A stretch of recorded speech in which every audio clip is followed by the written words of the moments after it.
Hello दोस्तों, स्वागत है हमारे YouTube channel start and study material में। और आज हम बात करेंगे 1 अगस्त के इम्पॉर्टेंट करंट अफेयर्स के बारे में। तो बढ़ते हैं आज की बिग अपडेट के साथ आज के क्वेश्चनों पर।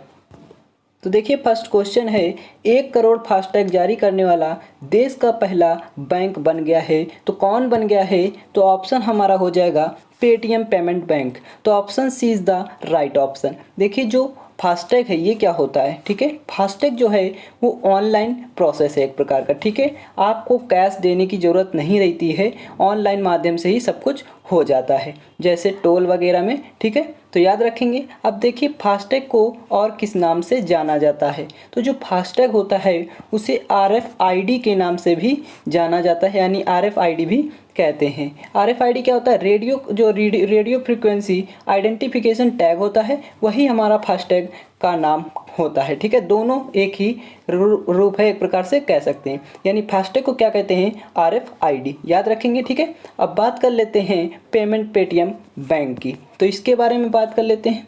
तो देखिए, इसके बारे में जान लेते हैं सभी चीज़ें कि इसकी इस्टेब्लिशमेंट यानी स्थापना कब हुई। सबसे पहला प्रोसेस, ठीक है, तो कब हुआ? सन 2015 में इसकी स्थापना हुई। अगर हेडक्वार्टर की बात कर लें तो हेडक्वार्टर नोएडा यानी उत्तर प्रदेश में है। ठीक है, उत्तर प्रदेश के नोएडा में। अब बात कर लें चीफ एग्जीक्यूटिव ऑफिसर यानी CEO कौन है? तो ये हमारे सतीश कुमार गुप्ता हैं। ठीक है, याद रखेंगे। अगर संस्थापक की बात कर लें, संस्थापक, ठीक है, तो ये कौन है? तो ये विजय शेखर शर्मा जी हैं। ठीक है, याद रखेंगे। तो इस क्वेश्चन से इतना याद रखेंगे। ठीक है, दोनों चीज़ें पेटीएम पेमेंट बैंक भी और फास्टैग से जो क्वेश्चन बने हैं सभी याद रखेंगे। बढ़ते हैं नेक्स्ट क्वेश्चन पर। इंपॉर्टेंट क्वेश्चन है ये। हाल ही में महाराष्ट्र भूषण पुरस्कार 2021 किसे दिया गया है? तो किसे दिया गया है? तो ऑप्शन डी, आशा भोसले को। आशा भोसले कौन है? ठीक है, ये देखिए, इनको पुरस्कार दिया गया महाराष्ट्र भूषण पुरस्कार 2021, ठीक है, से सम्मानित किया गया है। अब बात करते हैं आशा भूषण की। तो ये कौन है? तो ये पार्श्व गायिका हैं। ठीक है, हिंदी की, ये हिंदी की पार्श्व गायिका हैं। ठीक है, याद रखेंगे। ठीक है, गायिका हैं।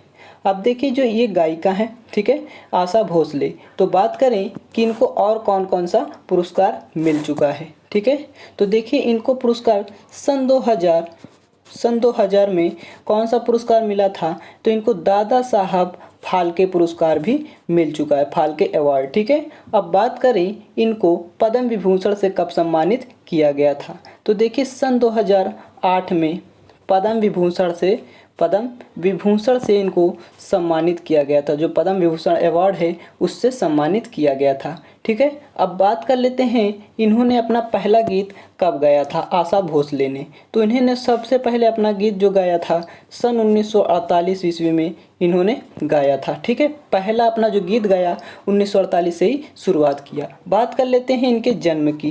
तो इनका जन्म कब हुआ? ठीक है, तो देखिए, इनका जन्म 8 सितंबर सन 1933 में इनका जन्म हुआ था। तो याद रखेंगे आशा भोसले से जितने भी क्वेश्चन बताए हैं। ठीक है, बढ़ते हैं नेक्स्ट क्वेश्चन पर। अवार्ड ये इंपॉर्टेंट है, ठीक है, एग्जाम की दृष्टि से, तो याद रखेंगे। बढ़ते हैं नेक्स्ट क्वेश्चन पर। हाल ही में भारत का GI प्रमाणित फाजिल आम, ठीक है, बहरीन निर्यात किया गया है। ये किस राज्य से संबंधित है? तो किस राज्य से रिलेटेड है? तो हमारा ऑप्शन हो जाएगा सी, पश्चिम बंगाल से। ठीक है, तो वेस्ट बंगाल से हमारा ये संबंधित है। अब देख लीजिए कैसे। ये देखिए, जो GI टैग है ये क्या होता है? तो ये इसका पूरा नाम होता है जियोग्राफिकल इंडिकेशन, यानी हिंदी में बोला जाए तो भौगोलिक संकेतक। ठीक है, याद रखेंगे, भौगोलिक संकेतक। तो ये जो हमारा फाजिल आम है, ठीक है, इसका निर्यात किया गया है बहरीन में। तो पूछ रहा है कि किस राज्य से रिलेटेड है ये बहरीन आम? ठीक है, किस राज्य से रिलेटेड है? तो हमारा पश्चिम बंगाल राज्य से रिलेटेड है, याद रखेंगे। अब देखिए, बात कर लेते हैं GI टैग के बारे में। ठीक है, तो देखिए, GI टैग किस एक्ट के अंतर्गत आता है? तो ये 1999 एक्ट के अंतर्गत आता है। ठीक है, 1999 की। अब बात कर ले GI टैग सबसे पहले कब लागू हुआ? तो देखिए, 15 सितंबर सन 2003 से ये लागू हुआ था। ठीक है, अब देखिए, जिस भी प्रोडक्ट को GI टैग मिलता है, ठीक है, जो भौगोलिक संकेतक यानी प्रोडक्ट मिलता है वो 10 साल के लिए मिलता है। ठीक है, 10 ईयर के लिए, याद रखेंगे। ठीक है, 10 ईयर के लिए। ठीक है, तो अब बढ़ते हैं नेक्स्ट क्वेश्चन पर। याद रखेंगे इस क्वेश्चन से पश्चिम बंगाल को, ठीक है। नेक्स्ट क्वेश्चन, विश्व हेपेटाइटिस दिवस कब मनाया गया है? तो कब मनाया गया है? तो ऑप्शन हमारा क्या हो जाएगा? ऑप्शन डी 28 जुलाई को। तो option D is the right option. देखिए जो विश्व हेपेटाइटिस डे है, ठीक है, ये 28 जुलाई को हर वर्ष मनाया जाता है। और इसका उद्देश्य क्या है, एम की अगर बात कर लें तो क्या है, देखिए जो हेपेटाइटिस जैसे बीमारियां होती हैं उनके रोकथाम के लिए मनाया जाता है, ठीक है, उनके जागरूकता के लिए ही, अवेयरनेस के लिए मनाया जाता है। अब बात कर लें 2021 की थीम क्या रही, ठीक है, 2021 की थीम क्या रही हेपेटाइटिस की? तो देखिए इसकी जो थीम रही, हेपेटाइटिस कैन नॉट वेट, ठीक है, यानी हेपेटाइटिस इंतजार नहीं कर सकता, ठीक है, याद रखेंगे। बढ़ते हैं नेक्स्ट क्वेश्चन पर।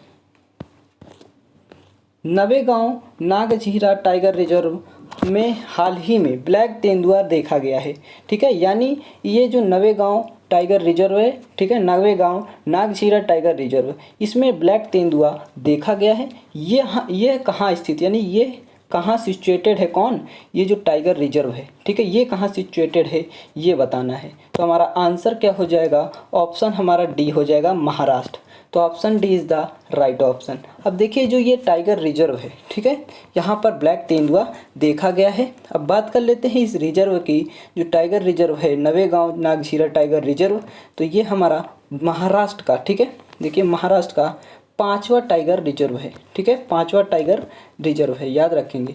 अब देखिए अगर बात कर लें इसको कब मान्यता प्राप्त हुई थी इस टाइगर रिजर्व को, तो सन 2013 में इसको एक टाइगर रिजर्व के रूप में घोषित किया गया था, ठीक है, सन 2013 में इसे टाइगर रिजर्व के रूप में घोषित किया गया, यानी मान्यता प्राप्त हो गई थी इस रिजर्व जो टाइगर रिजर्व है, ठीक है, याद रखेंगे इस क्वेश्चन से इतना। बढ़ते हैं नेक्स्ट क्वेश्चन पर। विश्व आर्थिक आउटलुक रिपोर्ट किस संगठन द्वारा प्रकाशित की गई है? तो किस संगठन द्वारा प्रकाशित की गई है? तो ऑप्शन हमारा क्या हो जाएगा? Option C IMF। IMF क्या है ये भी बात कर लेते हैं। तो देखिए इसका पूरा नाम होता है इंटरनेशनल मॉनेटरी फंड, ठीक है, यानी हिंदी में बोलें तो अंतर्राष्ट्रीय मुद्रा कोष, ठीक है। बात कर लेते हैं कि इसकी स्थापना कब हुई IMF की। तो इसकी स्थापना सन 1944 ईस्वी में हुई थी, ठीक है। अगर हेडक्वार्टर की बात कर लें तो हेडक्वार्टर यानी जो मुख्यालय है वो कहाँ है? तो वाशिंगटन DC में, ठीक है, याद रखेंगे। वाशिंगटन DC अमेरिका की राजधानी है और अमेरिका की राजधानी वाशिंगटन DC ये 17 नवंबर सन 1800 में बनी थी, ठीक है, सन 1800 में ये वाशिंगटन DC घोषित की गई थी अमेरिका की राजधानी के रूप में, ठीक है, याद रखेंगे ये भी। अब बात करते हैं आगे इसके जो फाउंडर हैं वो कौन है? तो फाउंडर देखिए इधर देख लीजिए, ठीक है, इसको जो फाउंडर हैं वो कौन है? तो देखिए जॉन मैन्यार्ड केनविस हैं, ठीक है, जॉन मैन्यार्ड केनविस, ठीक है, केनविस याद रखेंगे, ठीक है।